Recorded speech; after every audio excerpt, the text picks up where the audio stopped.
Hey guys, welcome back to more family drama stories. In this video, my entitled father-in-law tried to steal my property. Without wasting any more time, let's dive right into the video. And the first one is titled, I Hate My Family. For some background, I, 25 male, am the only male in my family, not including my son and nephews. Over the years, I've often been the forgotten one in the family, or the one who is expected to just give things up for others. However, more often recently, it has been the constant need for favors, from building furniture to sorting out different technology to being the adult figure at an event for the younger ones due to them being unable to make it. For example, when growing up, I would often be left home alone while the others in my family went out for meals or for a girls' day, once also being left with other family members so they could go on holiday without me. Or I would be expected to take my dad's old clothes, he lived separately from my mom, while my sisters got brand new everything from clothes to big trips to having their prom entirely paid for, while I had to stay home during my prom. So onto what caused me to actually blow up.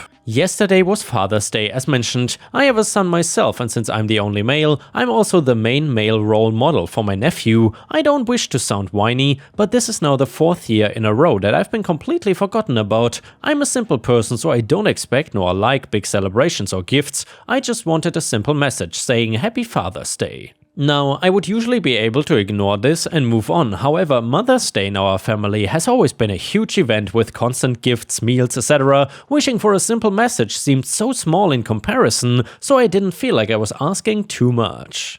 It was not as if they had completely forgotten about it, as various members of the family posted about Father's Day, including little posts for those who have unfortunately passed away or are no longer part of the main family unit, like my father. So this ended with me blowing up at my family for constantly asking me for favors and to make sacrifices when I cannot even get the smallest bit of acknowledgement in return. Honestly, I said a lot of things that I've been holding in for the longest time, and I don't think I've ever felt better getting it off my chest. Added to the story, first off, I would like to say thank you for all of the support, it genuinely does mean a lot. As for what some people have been asking, I've tried to talk to my family in the past about feeling like I've been treated unfairly. Communication is not my strong point. I was diagnosed with high-functioning autism or Asperger's just last year, and it has always resulted in my family, mainly my mother and sister, accusing me of lying or misremembering stuff. As for the blow-up, it resulted in my mother lying about getting me something every single year, not true as I keep absolutely everything that has anything to do with my son or Father's Day, and then trying to make me feel guilty for being angry. Followed by her quickly leaving the family group chat. My sister, however, quickly jumped in and started trying to belittle me as a father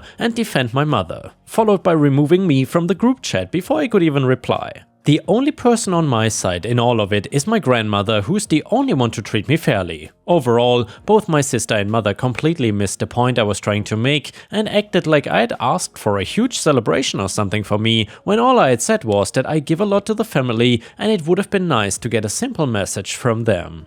A user in the comments said, hugs to you, it took long enough, and when they keep calling, tell them no, that you have better things to do, like to hang out with your kid by the way, they want you to babysit their kids, no, I'm busy, you're a parent, you don't need to fill the role of anyone for free labor. Then OP replied, thank you for this, unfortunately in the past when I've told them no, it has led to me being repeatedly shouted at or guilt-tripped or just completely ignored for weeks. Another person asked, what specifically did you say when you blew up? Did you blow up to everyone all at once? Was it in person? What was their reaction? OP replied, we have, more accurately now, had a family group chat. Just after midnight on Father's Day, I sent a simple message in there, telling everyone that I will no longer be doing people favors. When asked why, I simply asked them what day it was. This was followed by my mother, claiming not to have had internet connection all day, despite sharing things on Facebook throughout the day. And claiming to have gotten me something every year, which is just completely not true, as ever since my son was born I've kept anything to do with him in various memory boxes, from cards to gifts to little school things he has done. This was followed by me calling her out personally in the chat for not making any effort with me for years, pointing out that she has messaged me twice this year and visited my house 3 times in the last 3 years, but then always expecting me to make constant effort for her or do favors. We live less than 10 minutes apart. My mother then left the chat and has not messaged me since. My sister then jumped in and started saying I was being unfair by calling out my mother and tried to belittle me, and then quickly removed me from the group chat before I could reply. And yeah, ripe stars, as a quick in-between, let me know in the comments what you think about this story. How do you think OP is getting treated here? I would say his family is extremely abusive and clearly tries to exploit him. Nobody should be treated like this, and OP honestly seems like a good father, so clearly he does not deserve this. Let me know what you think in the comments. Thankfully, we now have an update to the story, and it reads like this. For those who have seen my last post, I thought I'd give you an update. Following me blowing up in my family, I received multiple messages either belittling me, playing the victim, or calling me unfair. So after a lot of people giving me the same advice, I've decided to cut my family out of my life, mainly my mother and sister. I'm still in contact with my grandma and younger cousins as they have genuinely done nothing wrong and have been on my side. However, my mom has decided to be petty in our family. Each of us pays for a different streaming service and share the accounts. My mother decided to change the password to her account and kicked me off of it. So I've done the same with the service that I pay for. I will however be logging my cousins and grandma back into it but not revealing the password. So yeah, I've cut off the ones who would make me feel worthless and they decided to be petty in return. And now another update to the story, and it reads like this. So I was actually not gonna do a full update, but I just came across a video containing my post and saw a lot of comments both here and on the video asking how I'm doing. So I'm doing good. I've cut all contact with my mother and sister, I have not spoken to them in 4 months and they have not attempted to contact me. My mother did contact my girlfriend a few weeks after the incident for an unrelated favor, but was quickly shut down. I am doing better in my own life. I have a new job working as a data technician and have been feeling a lot better mentally. Overall, I've just chosen to start living a more quiet life. I will still speak to my grandma every week and check in. On top of that, I've just been making sure that I have a stress-free environment and only have people around me who will build me up and make life better rather than those who would constantly try and drag me down. So yeah, I cut off my family and it's been great since. I'm doing better in my work life, personal life, and most importantly, I'm doing a lot better mentally. And yeah, ripe stars, I'm so happy for OP that things turned out the way they did. I think OP really did the right decision here to cut out a major part of his family. They were absolutely toxic and manipulative and clearly did not have the best for him in mind. Let me know what you think in the comments. Either way, the next one is the title story, which is titled "Entitled Father-in-Law Tried to Steal My Property, but I Took His Instead." Me and my father-in-law initially bonded over our passion for our properties. We both have decently sized chunks of land which we use for farming. My wife and I live on my property, of course, in a lovely home which we have spent years renovating as a side project. We have also been helping her parents renovate their home on their property, but in all fairness, we have stuck lucky with ours. The house that was already on the property did not need much maintenance and structural work done, so we had a bit of a head start. This was not an issue, and again, was what me and her father were bonding over. We loved sitting down with a beer and discussing our plans. It was sweet. Until a couple of months ago, when they discovered the timber that was the main frame of their home was completely rotten, so they would need to demolish the house and start over. Of course, we agreed to house them during this time, as well as all of their belongings. It's a rather awful situation, but they have good insurance, so the only real faff was just them not being able to have a home for a little while. The main issue came when a property surveyor came to do an assessment before the building was bulldozed. And what did he find? That they did not own most of the surrounding land. They went back through their deeds and realized that he was correct. They only technically owned a small portion of the land around the house, the rest belonged to the state. What does this mean? That the fencing needed to be brought forward, and of course that meant that they lost a lot of their land. They were devastated, my father-in-law most of all. I understood completely and felt horrible for them. That was until our conversations began shifting. "How would you feel about living in the brand new house?" my father-in-law asked one day. "Sorry?" I asked, thinking he might just be asking a rhetorical question. "I mean, you two will be starting a family soon. I'm sure you would love having a new house, right?" "Oh, I mean, what?" I was still a bit lost there. "Let me and my wife stay here and you two move into our property." "Oh well, we love it here though, and we know our kids will love running around in the fields." He was silent and I was getting more uncomfortable. I was sure this was just a spur-of-the-moment request and that he was not really serious. Right? Wrong. It is just, well, you're young. You have all the time in the world to save and buy more property. We don't. Let us stay here. He looked over at me with a sad smile. I really had no idea what to say, and I was so thankful when my wife walked in. "What's going on here?" she asked with a smile, bouncing in with a couple mugs of coffee. "Well, I was just suggesting the idea that you two move into our new home and we stay here," her father replied as she handed him a mug. She laughed, I assume thinking that he was joking. But when he did not laugh with her, she coughed a little before speaking. "Dad, you know how much we love that land and our children too." "That's exactly what he said," he replied with a gruff. "Look, I know it's a shame that your land is not really your own, but this is our pride and joy, and nothing will stop you visiting whenever you want." She spoke gently, and I could see the pain on her face. She knows that the land was his pride and joy too, but there's not really anything we can do about it. He was silent after that, and I felt sorry for him. He really did love owning that much land,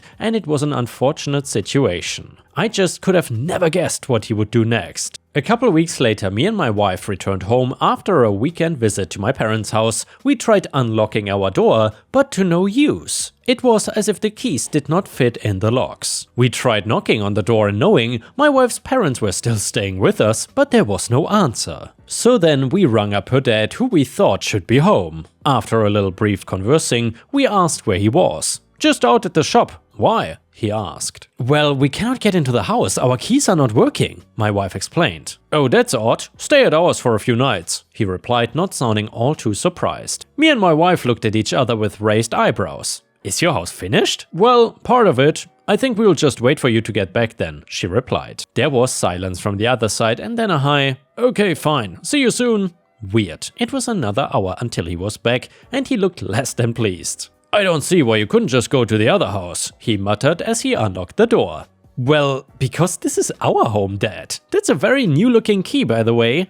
I glanced at the key before her dad shoved it in his pocket. "It's not." We then looked at the keyhole and saw that the lock was most certainly new. We stared at her dad and waited for an answer. "Okay, fine. I changed the locks." We continued staring. We would need more of an explanation than that. "It really is not fair that you guys can keep this home and all the land when me and my wife have to go back to the small plot of land we have," he said, exasperated. "Dad, you gotta be kidding me. What is not fair is you thinking you're entitled to the land that my husband and I paid for. We understand this has been difficult for you, but who knows? You could end up finding a new plot of land, right?" my wife suggested. "So could you guys. Let us have this land, please." "No, that's not gonna happen. We've tried to be nice about it, but no. We will book you into a hotel until your home is finished. You've gone too far changing the locks." My wife looked stricken as she said this. "Fine, didn't need whatever you call hospitality anyway." After that they left. My mother-in-law was profusely apologizing for his behavior, and we knew it would not be long before he apologized for his too, or so we thought. The next few weeks were awful. My wife hated tension between her parents and us, and I hated her feeling that way. Things began spiraling out of control.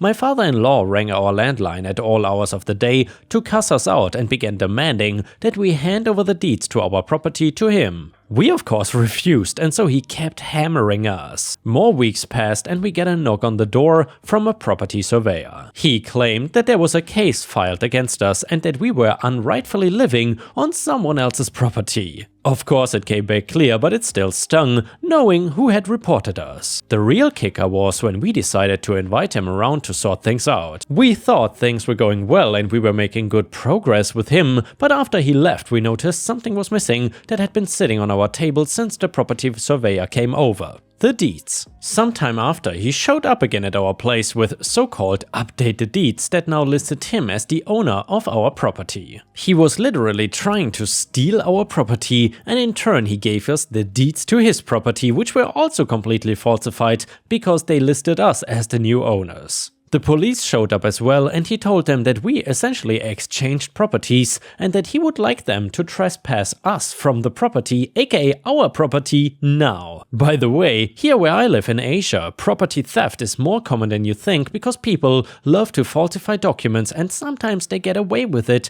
by bribing the cops. We marched down to the courthouse and got a specialist to look over our deed, choosing not to show him the one for my father-in-law's property. He confirmed within minutes that it was fraudulent, and soon the police were back around at the house, but this time kicking out my in-laws. "I'm so sorry, he told me you had agreed," my mother-in-law spoke as they left. My father-in-law was silent, angrily slamming his car door. "By the way, good luck getting into your new home," I said to him just before he drove off. He looked puzzled but didn't say anything. We had changed the locks in return, and of course, since he had made fraudulent deeds, supposedly we were now technically the owners of the property unless he could prove otherwise. We are not monsters though, so yes, we only did this to scare him. This time we drove over to them, we all sat down and had a proper conversation, where we then of course handed over the keys again. It's been a few weeks since the incident, and slowly but surely we are all rebuilding our relationships with each other. It's sad though, it doesn't feel like things will ever be fully the same again. I just hope he doesn't try something so rash again. Update to the story. For people asking why we were still being so nice to my father-in-law, the reason is pretty simple to explain. We found out, and we had been suspecting this for a while, that my father-in-law has several mental issues, and we had some success with this recently. For the greater good, so to say, he got committed voluntarily to a facility that can help him. I would not want to see my SO's father in handcuffs, so I think this is the best solution to the problem. And yeah guys, I gotta say, props to OP for staying so calm through all of this. I don't think I would ever want to see these in-laws ever again. Let me know what you would have done in the comments. And now let's move on to the next story. It starts like this. As somebody in the military, I will admit that one of the downsides is the lack of time spent with family. My wife and 3 kids don't live on base with me due to my oldest daughter needing care and accommodations that are better off base. When I get time off to see my family, I want to make sure that they get all the attention they deserve. With my kids, I will always make time to do a special activity day with just them. My kids call it Dad Days and absolutely love them. My oldest daughter is in a wheelchair and has mental disabilities. She cannot really talk but make sounds and gestures that we as her parents can interpret. She also uses pictures to communicate wants and needs. Whenever she gets a dad day, she picks going to the beach pretty much every single time. It's her favorite place in the world, and I know it is hard for my wife to take her and the kids all by herself. While she cannot swim in the water, she loves it when I lay her down on the sand and she can feel the warmth. She sticks her hands in and plays with the sand texture for hours. She also loves staring out at the water and seeing the way it moves. This is both important to the story and just me loving my child and getting carried away talking about her. It was a turn for that day when we found ourselves on the beach once again. Now, despite being 12 years old, she looks a few years younger, and certain things took time to get used to. One of them being, as a man, having to take and help my daughter in a public bathroom. She signaled to me after about an hour that she had to go, so I went to put her back in the chair. Before we could even move much, I heard a scuff and a woman saying, "Finally." I don't know if it was my nature or my job, but when I hear comments I cannot help but turn and look at who said it. In this case, a woman who was sitting close by to us with her 2 kids. I don't take any crap, and I can tell from her tone and my experiences that it was targeted towards me and not friendly. Me, excuse me?